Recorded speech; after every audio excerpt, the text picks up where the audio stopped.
허이,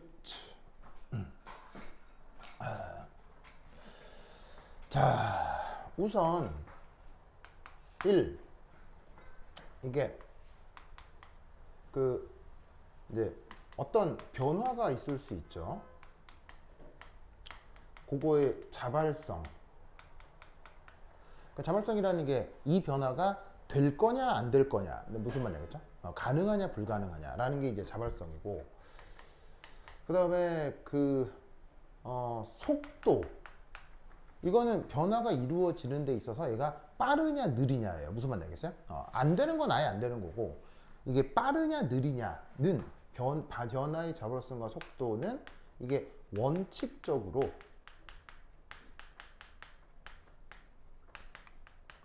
관계가 없죠. 원칙적으로 관계가 없습니다. 그래서 예를 들어 왜 이제 수능 화학 원 과정에서 나온 아주 유명한 화학 반응 중에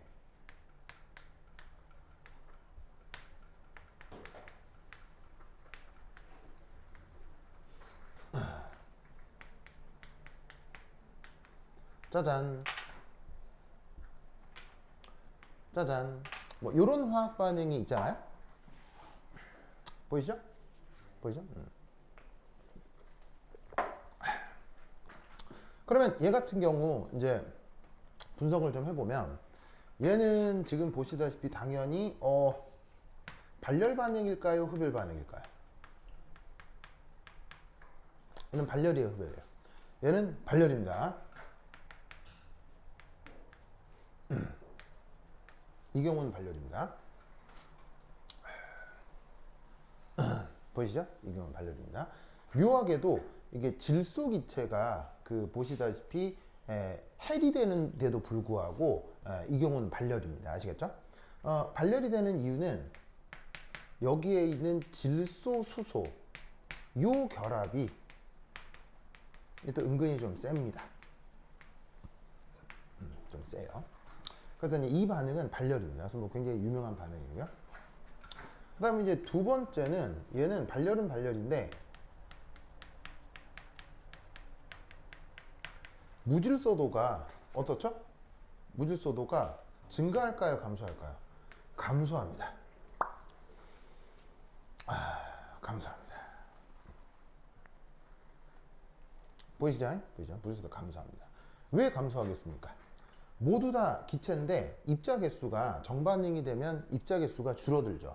왜냐면 입자 개수가 하나, 둘, 셋, 네 개가 두 개가 되니까 무질서도가 줄어들 겁니다. 그래서 이제 굳이 이유를 쓰냐면 분자 개수 감소.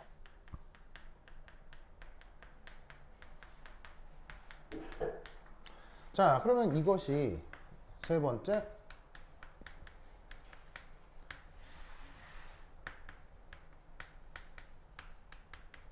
자발적 변화가 되려면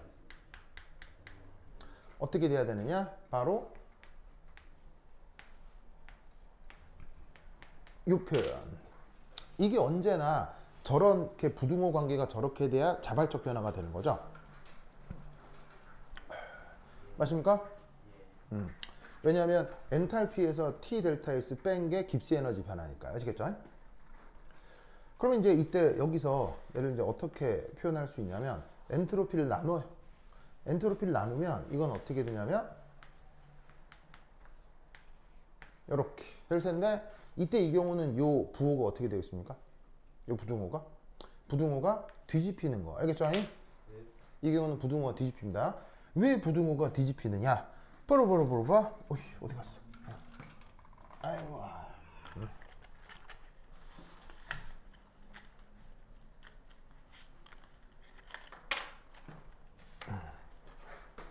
여기에 있던 이 부등호가 엔트로피로 나누면 부등호가 뒤바뀌는 이유는 바로 여기에 있는 요 엔트로피, 요 엔트로피의 부호가 마이너스라서죠. 무슨 말 알겠죠? 자, 그런데 어차피 엔탈피 변화 부호도 이것도 이제 마이너스니까 마이너스를 마이너스로 나눈 거, 이것은 그냥 어떤 양수 값이 되는 거다, 이런 말이지. 됐죠? 그러면 어떤 정해져 있는 양수값보다 더 작다. 정해져 있는 양수값보다 더 작은 온도에서 자발적 변화가 일어난다. 라는 거는 이때 이 온도가 저온 조건이라고 얘기를 하는 거예요? 고온 조건이라고 얘기를 하는 거예요?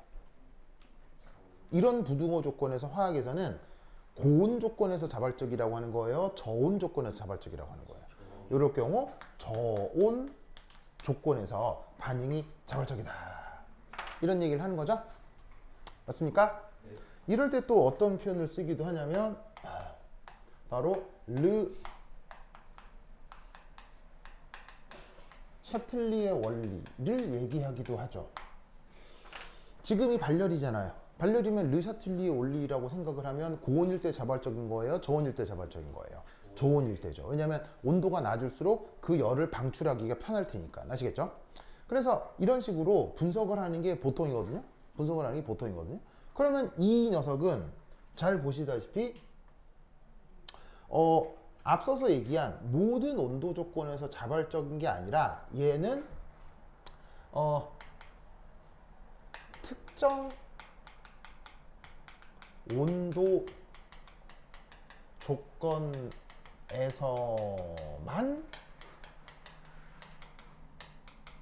자발적인 경우가 되는 거예요. 지금 이 반응은. 무슨 말 알겠죠?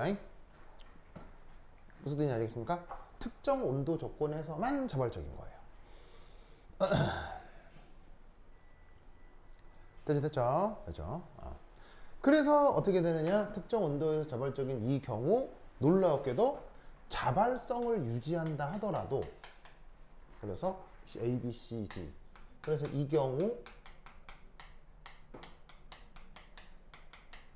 자발적으로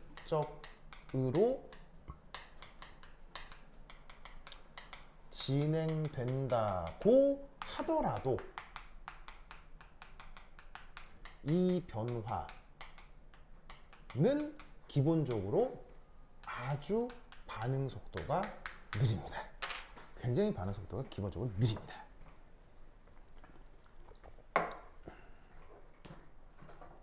무슨 뜻인지 아시겠죠? 그러니까 봐봐요. 전제로 하고 있는 건 모든 온도 조건에서 자발적인 변화를 얘기하고 있는 거죠. 근데 지금 이건 모든 온도 조건이에요? 특정 온도 조건이에요? 특정 온도 조건에서만 자발적인 거죠. 그러면 특정 온도 조건에서 자발적인 이 반응이 빠를 거냐 느릴 거냐는 그때그때 다 다르다는 얘기예요. 그런데 하필 지금의 경우는 이 반응은 기본적으로 빠른 편이다, 느린 편이다? 얘는 굉장히 느린 편입니다. 아시겠죠? 굳이 이유를 붙이자면 왜 이 반응은 매우 느릴까요? 이런 것들도 입시에서 되게 많이 물어요. 이 반응이 좀 느린 이유는 뭐 때문이겠어요? 왜 이 반응은 느릴까요? 양력 분자 각각이 가지는 결합력이 강해서? 이 반응이 기본적으로 느리다. 이거 왜 그러겠어요? 자, 우선 간단하게 하나 이유를 쓰면 이런 표현도 가능하겠죠? 그렇죠. 액티베이션.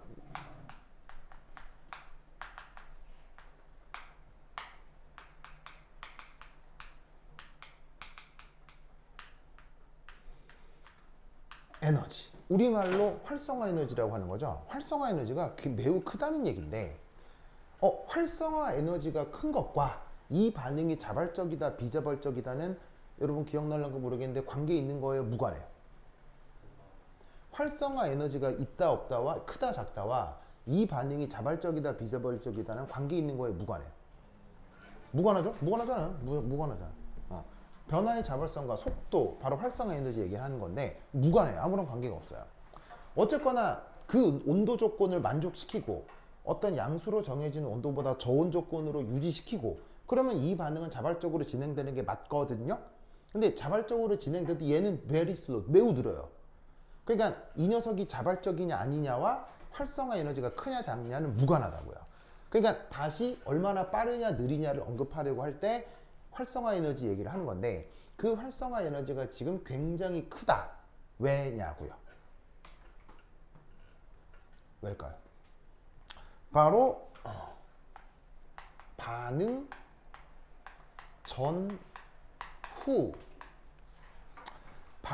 전후 화학 결합 종류가 완전 다르기 때문이에요. 그런 경우는 활성화 에너지가 굉장히 크게 변합니다. 활성화 에너지가 아주 크게 나타납니다. 저런 경우는. 예를 들어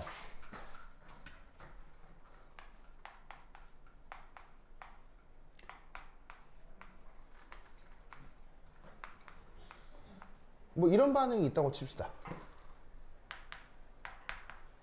이런 반응이 있다고 칩시다. 그러면 NO는 루이스 구조 어떻게 그려요? NO는 루이스 구조 어떻게 그려요? 자, 빨리 써. 빨리 써. 빨리 써.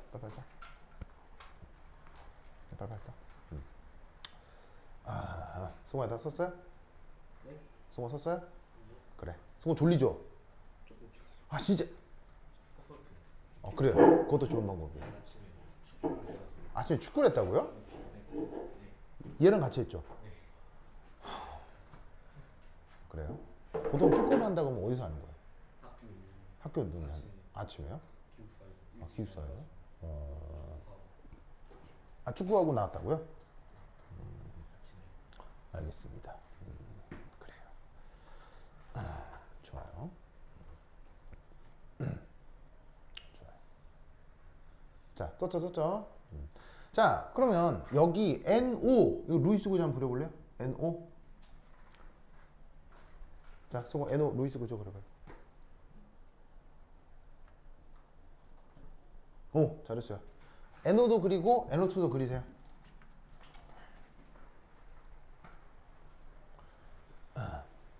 자, 다들 그렇겠죠? 자, 루이스 구조를 그리면 얘는 요렇게 질소산소 이중결합이에요. 물론 전자배치가 좀 독특하죠. 요렇게. 그래서 질소에 홀전자가 있는 좀 불완전한 루이스 구조이긴 합니다. 자, 반면에 이제 NO2도 똑같이 루이스 구조 그릴 수 있는데 어떻게 생겨먹었냐면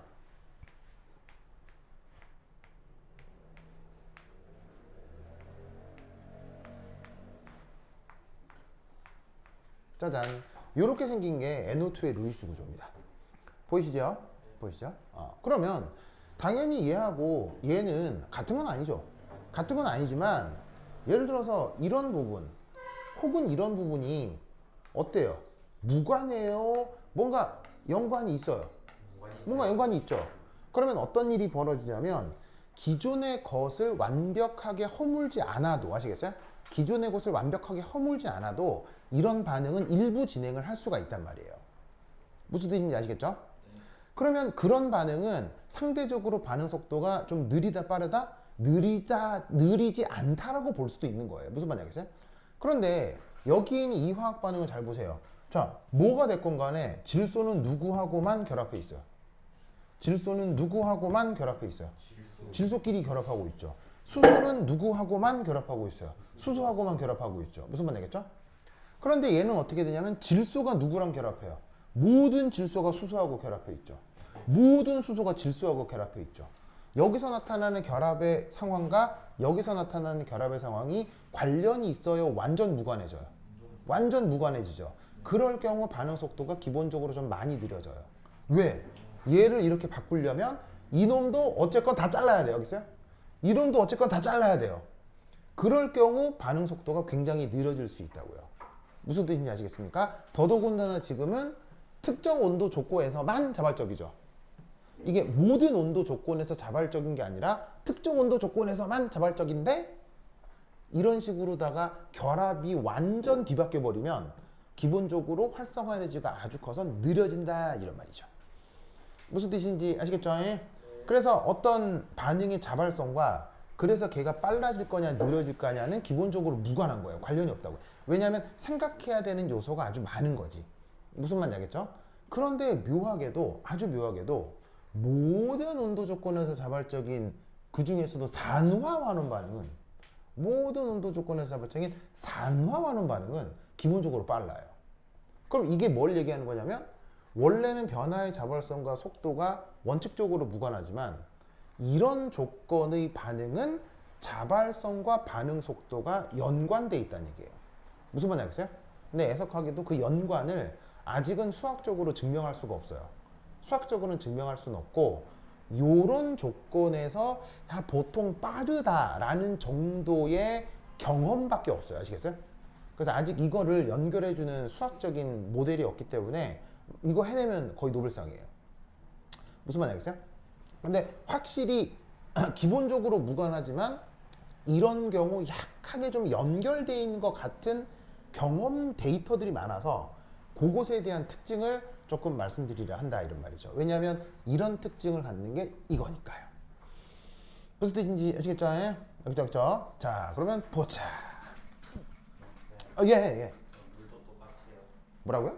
그물 생성 반응 있잖아요. 물이 왜요? 걔도 똑같이 응. 그 화학 반응하는데 응. 그 후원자로 된 기체 쪽에 그 응. H2O 만드는데 응. 응.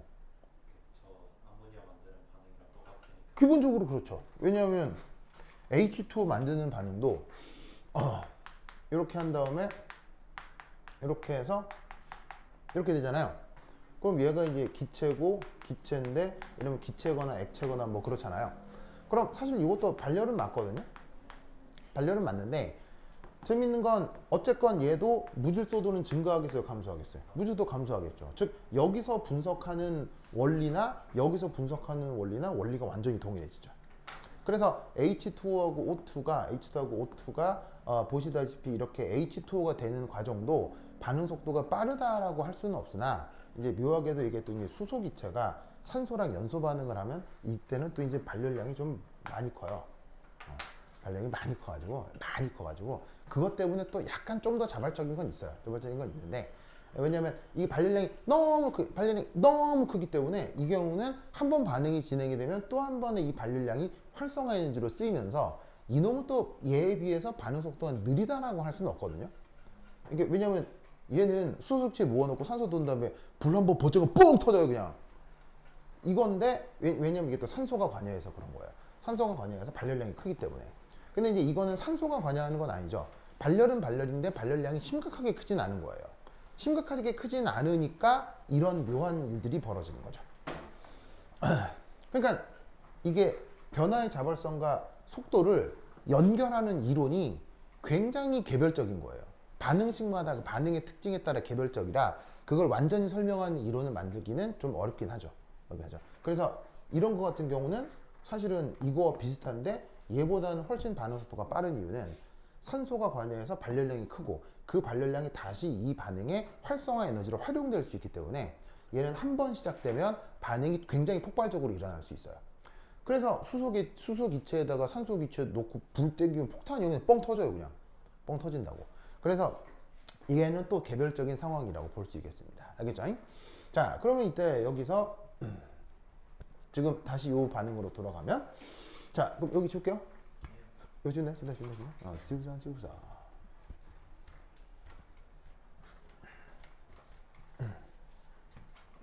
자, 그런데 앞서 두 번째 요 제시된 이 반응 바로 지금은 저번 시간에 뭐라고 그랬었냐면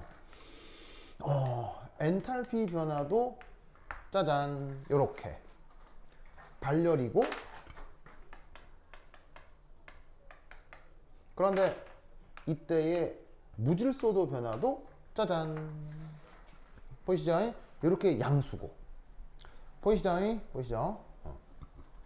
그래서 어떻게 되냐면 저번 시간에 언급했죠. 이거는 모든 온도 조건에서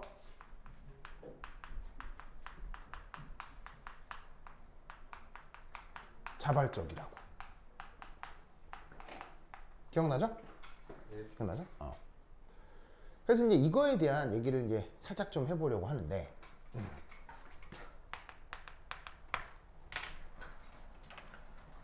산화환원 반응을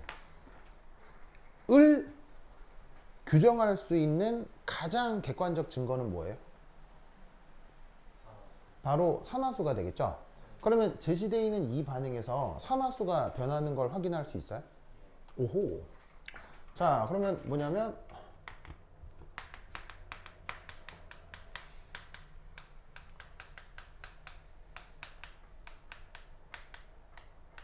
얘를 보면 얘가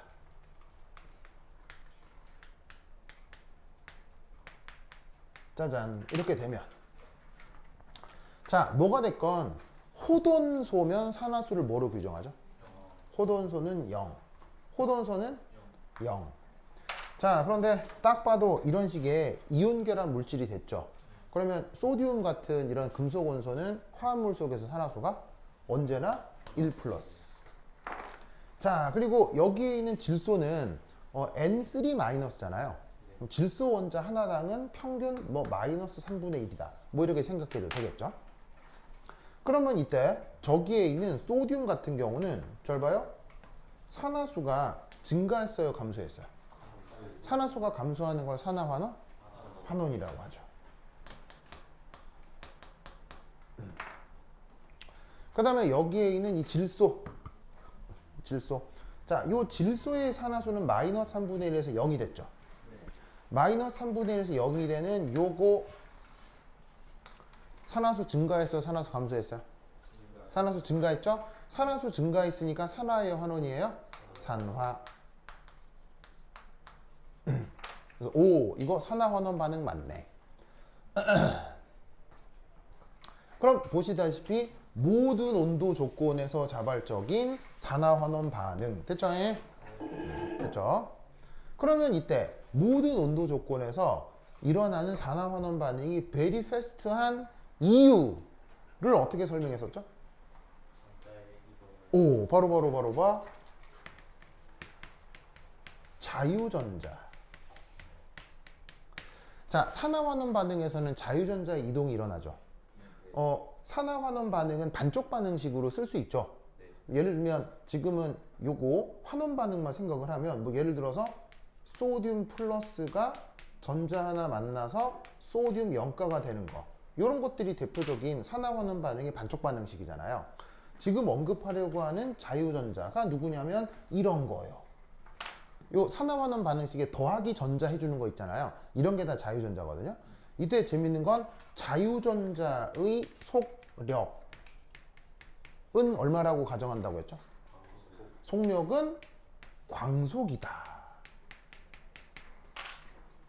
라고 공학적으로 가정한다고 했죠? 왜?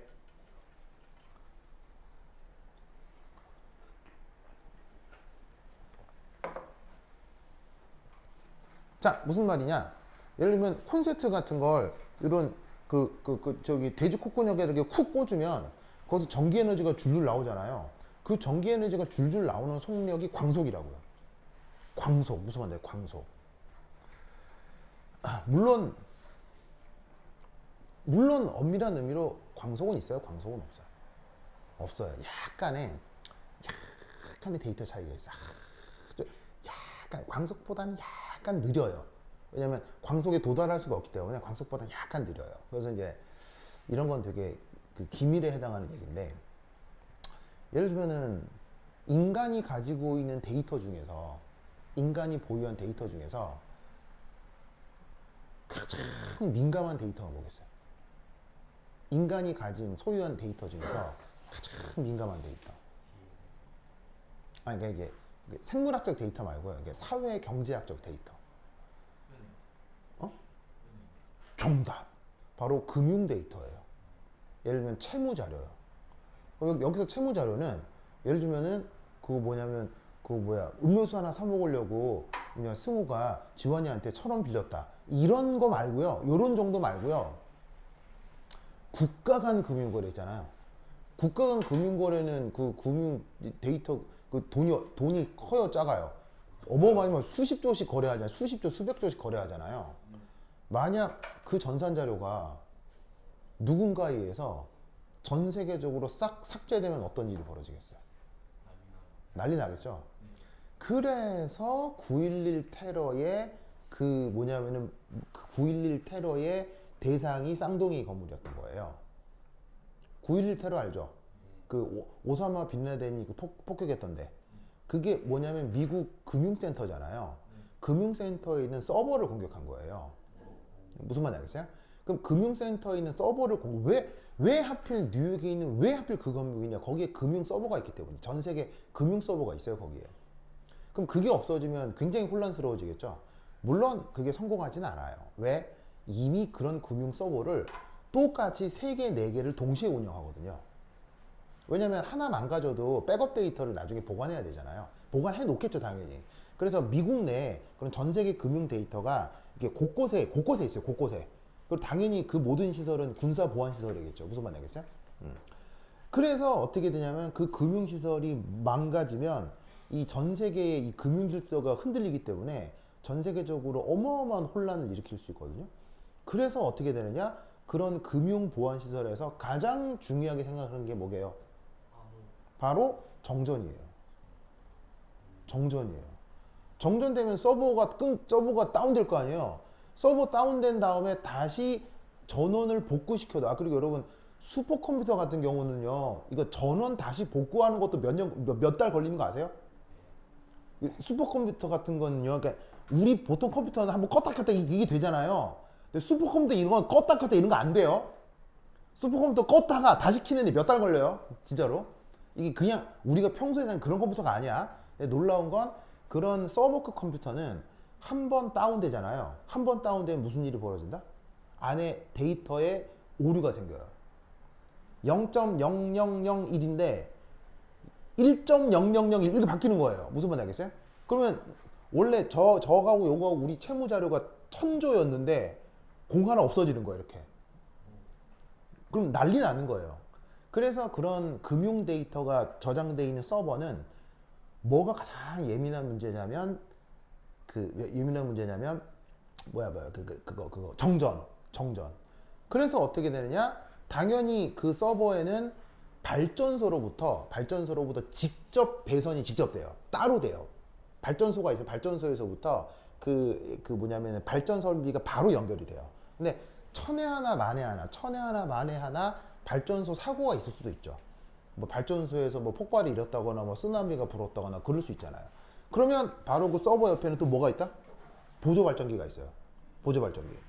그래서 어떻게 되느냐? 저 주전원이 어떤 사고로 셧다운이 되면 되자마자 바로 발전기 바로 켜져요. 그런데 참 이런 거 보면 미국 애들 참 무서운 거 보면 저 정전이 일어나서 발전소가 셧다운이 되고 그 다음에 보조 발전기에서 발전기가 작동하는 그 찰나 그것도 보완을 해요. 미국 애들은. 왜냐면 그 찰나의 시간은 0.0000001초일 거 아니에요. 1초 거 아니야. 근데 그 찰나도 금융 데이터가 너무 많기 때문에 거기에 오류를 불러일으킬 수 있다는 거예요.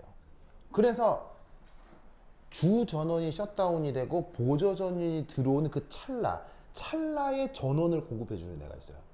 그 0.00001초 동안 전원을 딱 유지시켜 주는 데가 있어요. 그때 사용하는 전지가 초전도 전지예요. 초전도 전지가 뭐냐면 초전도체에다가 초전도체를 영하 200도씨 이하로 냉각시킨 다음에 거기에다가 전기 에너지를 계속 흘려두는 거예요. 왜냐면 초전도체는 전기 저항이 0이에요. 전기 저항이 0이기 때문에 걔를 그 서버에 물려둬요. 그러면 이 전원이 셧다운이 되면 보조 발전기보다도 초전도에 흐르고 있었던 전기 에너지가 먼저 공급되는 거예요. 왜냐하면 그 내부 저항이 없기 때문에.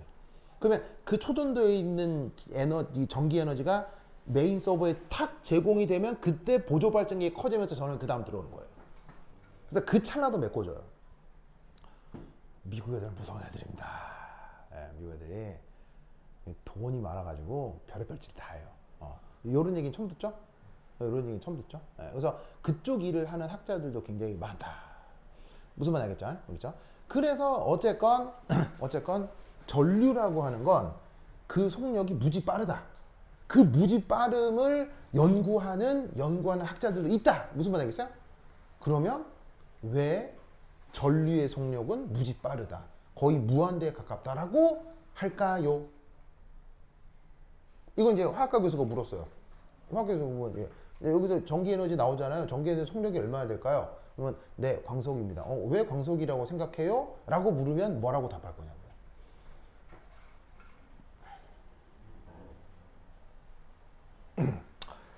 자유전자의 속력이 엄청 빨라서 광속으로 가정한다 라는 얘기를 내가 맨 처음 누구한테 들었었냐면 전기공학부 다니는 동기한테 들었어요. 전기공학부 다니는 동기한테. 왜냐면 이제 뭐 내 동기도 다 공대 간 애들 있을 테니까 하숙집에 모여가지고 뭐 농땡이 치다가 뭐 이런 얘기 나온 거예요. 그래서 우리 교수님이 그러던데 이게 전류 속력이 광속이래 뭐 그러는 거예요. 그 옆에 있던 물리학과 애가 야 광속을 뛰어넘을 수 없는데 그 뭐 광속이 된다는 거야? 뭐 광속을 넘을 수 없는데 막 그러니까 그 옆에서 애가 뭐 우리 교수님이 그랬는데 뭐 그렇게 가정한대 뭐 그러는 거예요. 그래서 이제 거기서 얘기가 돼가지고 애들끼리 찾아보니까 전류의 속력이 광속임을 증명할 수는 없어요. 증명할 수는 없는데 광속이라고 가정하면 많은 것들이 편하게 설명돼요. 그래서 그 물리학적으로 광속이 아니라 전기공학적으로 광속으로 가정해요. 그러면 그 가정을 왜 하냐고요. 를 물으면 대답을 잘 못해. 그러니까 당연히 그때 그 자리에 있었던 내 동기 또 그 이유를 물으면 몰라 교수님이 그러는데 그랬을 거 아니에요. 그리고 그 20대 정의론도 잘 몰랐겠죠. 그리고 최근에 내가 유튜브를 보다가 그 왜 유튜브에 막 그 왜 유명한 과학 그 유튜버들 있잖아요. 그래서 거기서 이제 과학적인 얘기를 하다가 그 최근에 유튜브 상에 많이 나오는 어떤 서강대인가 어디 물리학과 교수님이 있는데 그 물리학과 교수님이 요 얘기를 하는 거예요. 요 얘기를 하면서 이게 전류의 속력은 광속에 가깝습니다고 얘기를 하는 거예요. 그럼 옆에 있는 패널들이 오 막 이럴 거 아니에요. 그리고 왜 광속에 가까운데요? 라고 했을 때 그 교수님이 뭐라고 하더라고요. 근데 내가 봤을 때는 굉장히 와닿지 않는 설명을 하더라고요. 어떻게 설명을 하셨느냐? 내가 그 교수님의 설명을 듣고 약간 그 교수님의 이제 이렇게 공부의 수준이랄까? 그 약간 의심이 되더라고요. 그 정도로 설명이 약간 좀 틀린 설명은 아니, 절대 틀린 설명은 아닌데 내가 봤을 때는 조금 부족하다. 그 교수님이 뭐라고 그랬냐면 이러더라고요. 전자처럼 작은 입자는 파동성을 갖기 때문에 그 녀석의 성격을 파동으로 분석을 하면 어느 위치에 있다가 아니라 그 영역 어딘가에 분산돼 있다 라고 생각할 수 있으므로 전자를 파동적으로 생각을 하면 이미 전자를 규정하는 그 어떤 상황 속에서 전류 전체에 퍼져 있기 때문에 이 뭐냐면 전류의 속력이 무한대다, 광속에 가깝다 라고 설명할 수 있다 라고 입자의 파동성으로 설명하려고 하더라고요. 그러니까 그 얘기를 듣고 근데 화학자는 그렇게 얘기하지 않아요. 화학자는 그렇게 뜬구름 잡는 얘기하지 않아요. 왜 광속은 무한대다라고 할까요? 지울게요. 지다. 그러면 전류의 속력이 광속인 것은 바로 이것 때문입니다. 액체와 고체는 매우 고밀도이고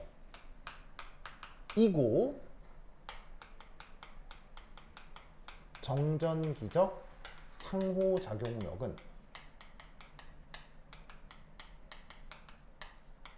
전 우주에서 두 번째로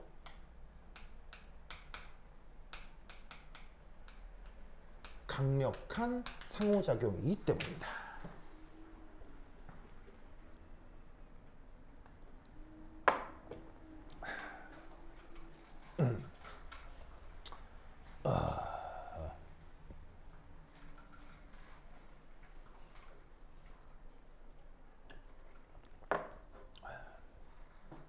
자, 이거 무슨 말인지 알겠어요?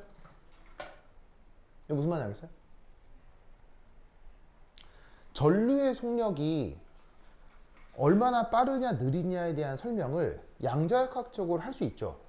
하지만 양자역학적 설명은 피부에 와 닿아요 뜬구름 잡는 얘기예요. 뜬구름이잖아요. 그러면 되도록이면 모든 설명은 양자역학적으로 해야 되겠어요? 고전역학적으로 해야 되겠어요? 고전역학적으로 해야 되겠죠. 그렇다면 이 얘기가 뭐냐? 바로 작용, 반작용 법칙과 관련이 있는 거예요.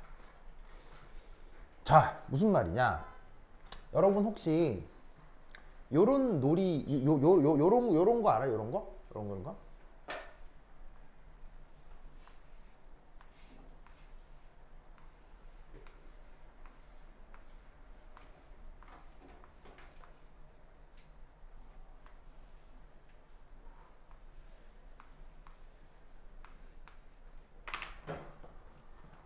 요런 장난감 알아요?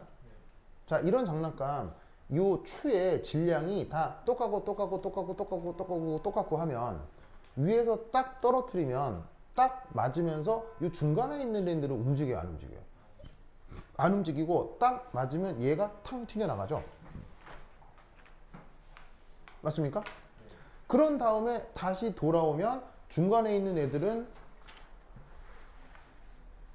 얘네들은 가만히 있고 요 두 개만 왔다 갔다 하죠. 왜 벌어지는 일이에요? 작용 반작용 법칙으로 설명할 수 있잖아요.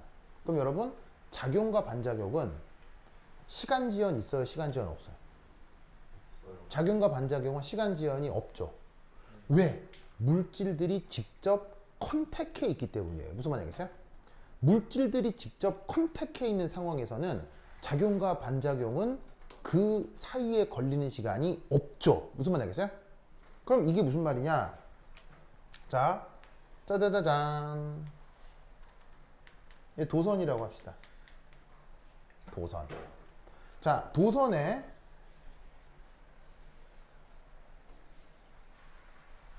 자, 어떤 원자가 깔려 있냐면 구리 원자가 깔려 있다고 칩시다. 자, 왜냐? 도선은 대부분 구리선으로 만들잖아요. 구리라고 하는 원자가 깔려 있는 게 도선이라고 해보자 이런 말이죠. 그러면 구리 원자도 원자니까 원자 안에는 뭐가 있겠습니까? 원자 핵이 있고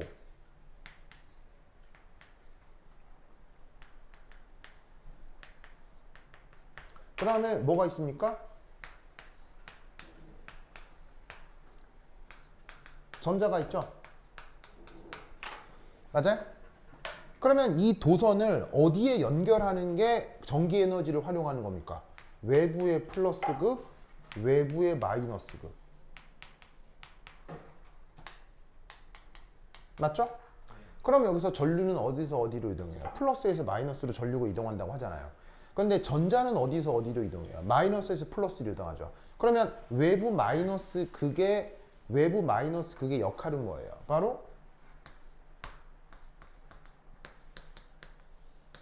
자유전자의 공급이죠.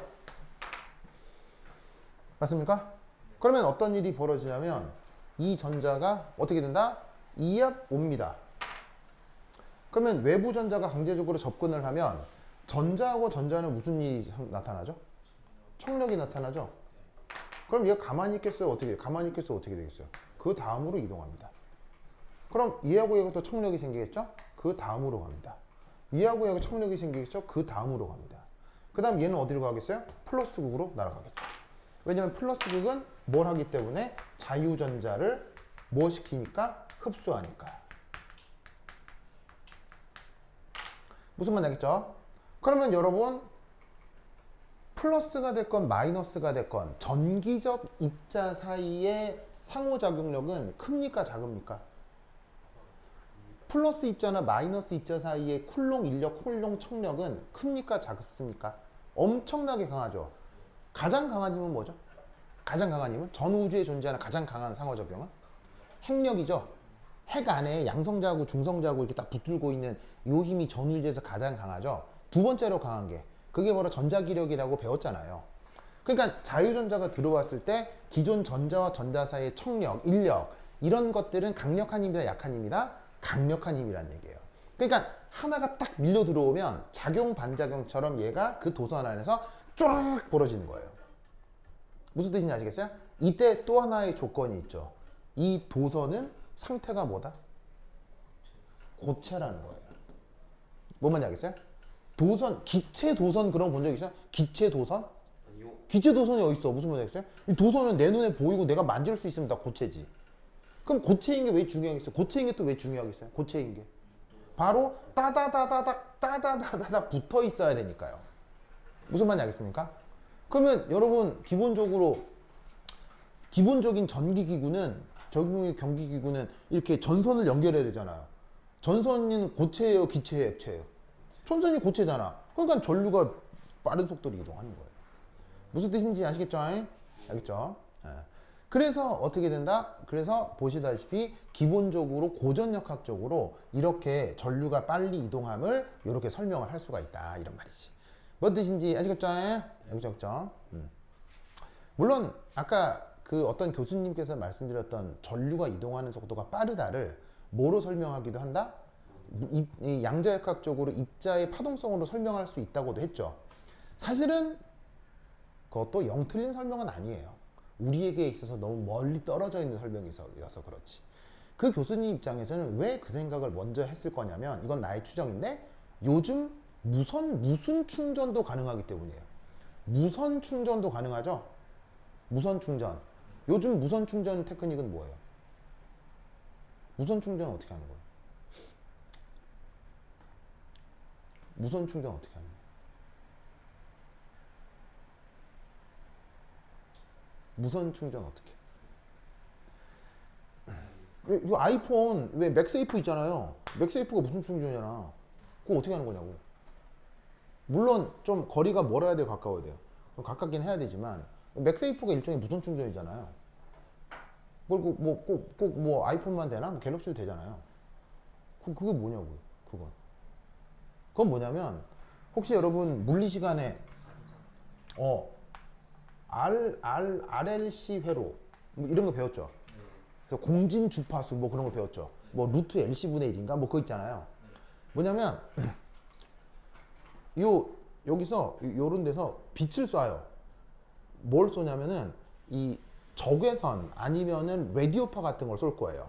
왜냐면 에너지가 너무 세면 자외선 같은 게 되면 이 사람 주변에 맞으면 안 좋으니까 좀 낮은 뭐냐면은 진동수에 내가 봤을 때 마이크로웨이브나 근데 마이크로웨이브는 통신에 쓰이기 때문에 이게 전화기 할 때 잡음으로 들을 수 있을 것 같아요. 그래서 마이크로웨이브보다 조금 낮은 거, 뭐 라디오파나 아니면은 아니면은 더 낮은 그 뭐냐면은 그거